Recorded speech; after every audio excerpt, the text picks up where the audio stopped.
This week's story is Hidden Figures, the true story of 4 Black women and the space race. It was written by Margot Lee Shetterly and illustrated by Laura Freeman. I love these end pages. Hidden Figures, the true story of 4 Black women and the space race. Dorothy Vaughan, Mary Jackson, Katherine Johnson, and Christine Darden were good at math. Really good. In 1943, the United States was at war, World War II. Dorothy Vaughan wanted to serve her country by working for the National Advisory Committee for Aeronautics, the government agency that designed airplanes. Having the best airplanes would help America win the war. Making airplanes fly faster and higher and safer meant doing lots of tests at the agency's Langley Laboratory in Hampton, Virginia. Tests meant numbers, numbers meant math, and math meant computers. Today, we think of computers as machines, but in the 1940s, computers were actually people like Dorothy, Mary, Katherine, and Christine. Their job was to do math.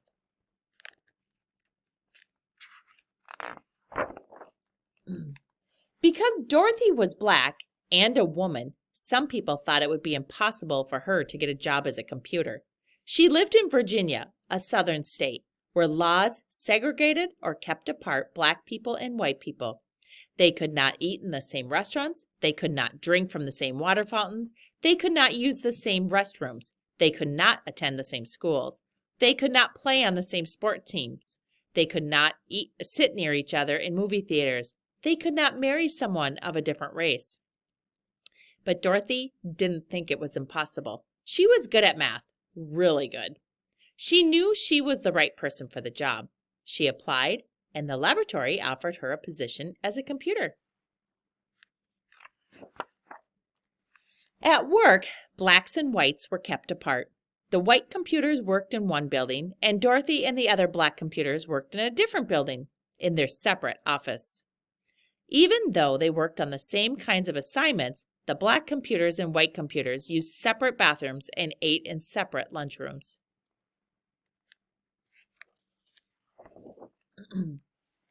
America won the war in 1945. But Dorothy stayed on the job, still trying to make airplanes faster and safer. By 1951, the Americans and the Russians were competing to see who could build the best planes. That meant more experiments and more numbers.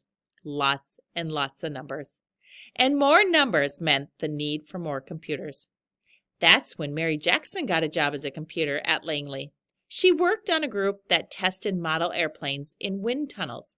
A wind tunnel was a machine like a huge metal box with a powerful fan attached. Mary put model airplanes in the wind tunnel and blasted them with air from the fan. This experiment helped the group improve their designs on the models before building full-sized airplanes. Mary wanted to become an engineer, but officials said it was impossible. Most of the engineers at the laboratory were men. And to become an engineer, Mary needed to take high-level math classes, but she wasn't allowed to go inside the white school where the classes were taught.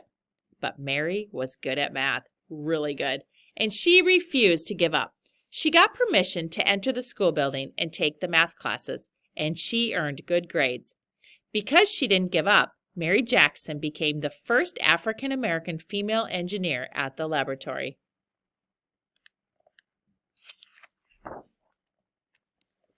Katherine Johnson was good at math and always asked lots of questions.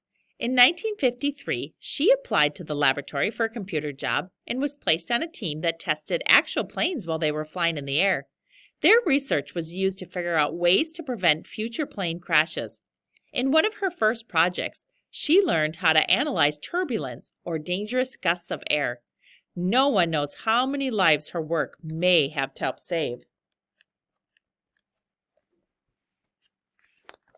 Goodness, my fingers are not sticky enough.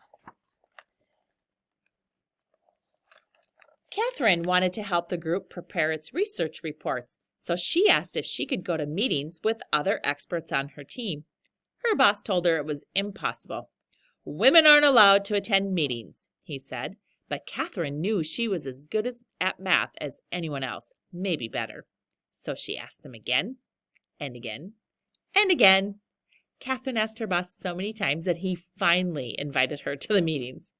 Catherine was good at math, really good, and because she fought to be treated the same as the men, she became the first woman in her group to sign her name to one of the group's reports. In the 1950s, the Langley Laboratory bought a machine computer that could do math faster than the human computers. At first, these machines made mistakes. Dorothy learned how to program the machines so that they got the right answers. She taught the women in her group how to program the computers too. Coding. In 1957, Russia launched a satellite known as Sputnik into orbit around the Earth. The United States started building satellites to explore space too. For years, the laboratory had used math to design airplanes. Now it would need math to create spaceships as well. The government decided to change the agency's name from the National Advisory Committee for Aeronautics to the National Aeronautics and Space Administration, NASA. In 1961, President John F. Kennedy told Congress, "I believe that this nation should commit itself to achieving the goal, before this decade is out, of landing a man on the moon and returning him safely to Earth." A man on the moon? But the first step to getting a man on the moon was to send an astronaut around the Earth. NASA was going to need to hire more space experts and more people who were good at math. Really good. The people at the laboratory had to work together from morning to night to figure out how to send astronaut John Glenn into space and bring him back home to Earth safely. Katherine Johnson knew she could use math to help. "Tell me where you want this spaceship to land, and I'll tell you where to launch it," Catherine told her boss. Catherine helped calculate the trajectories, or pathways, that rockets traveled through space. She had to plan Glenn's exact route from takeoff in Florida to splashdown in the Atlantic Ocean. There was no room for error. No one was better than Catherine at solving these tricky math problems. Days before his mission, John Glenn wanted Catherine to double-check the machine computer's trajectory calculations to make sure it hadn't made any mistakes. When Catherine had said the numbers were correct, Glenn was ready to go. On February 20th, 1962, Glenn blasted off into space, circled the Earth, and made his way home safely. Meanwhile, laws began to change so that black and white students could go to school together.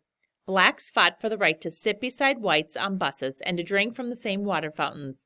At the laboratory, black and white computers started working together in the same offices, eating at the same lunch tables, and using the same bathrooms.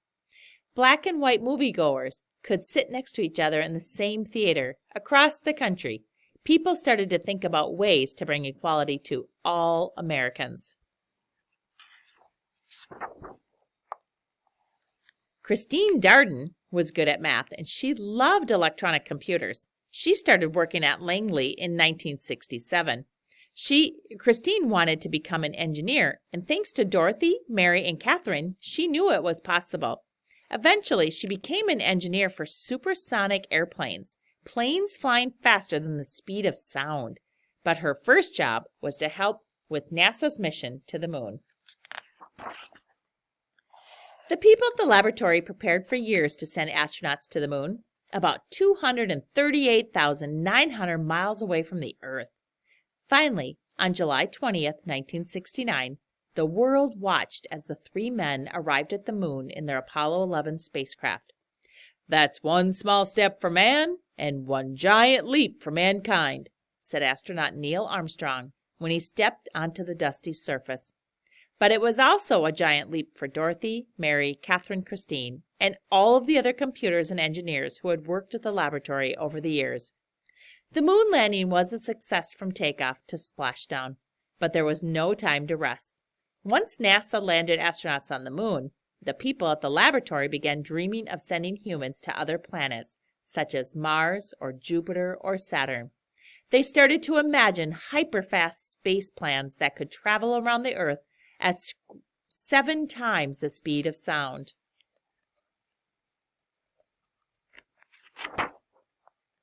The next adventure wouldn't be easy and would require lots of tests and lots more numbers. But Dorothy, Mary, Catherine, and Christine knew one thing.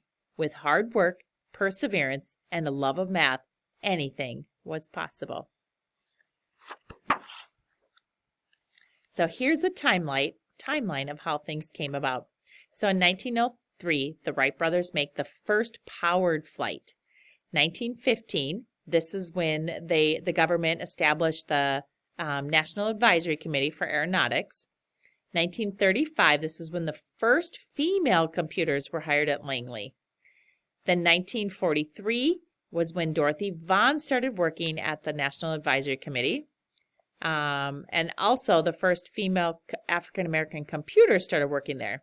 Then 1953, Mary Jackson started working there. So you can see that, or 51, I'm sorry, that was 8 years apart. So it just didn't all happen overnight. And then in 53, Katherine Johnson got hired. 54, that was when the Brown versus Board of Education ruled that it was unconstitutional to have separate things for our schools for blacks and whites. Then in 1957, Sputnik the satellite got launched by Russia. 1958, NASA became the new name for the government agency. In 1961, a Soviet astronaut circled the Earth or orbited the Earth. 1962, John Glenn orbits the Earth. He was the first one from America.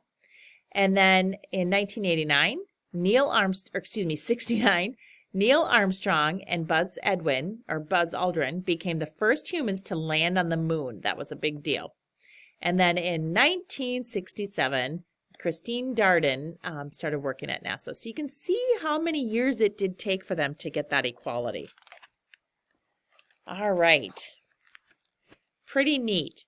I hope you enjoyed the story. It's going to be the inspiration for us launching into our next research project as we collaborate with your classroom teacher.